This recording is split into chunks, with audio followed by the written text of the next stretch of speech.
In this tutorial, you'll learn how to design an eye-catching sale Facebook story using Canva.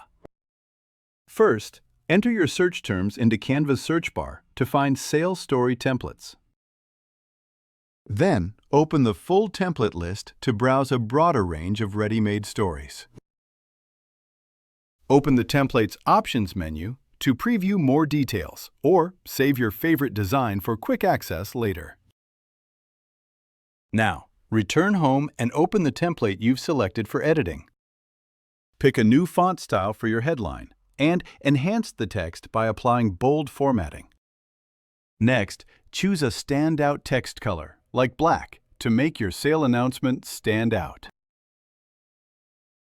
Go to the Upload section and select your desired images. Adjust the image transparency for a subtle overlay that keeps your message clear. Browse your uploads to add the perfect background or accent image. Try different photo options to get just the right vibe. When your story looks great, click the Share button to get it ready for download or publishing. In the Download panel, open the File Type drop-down to pick your export format.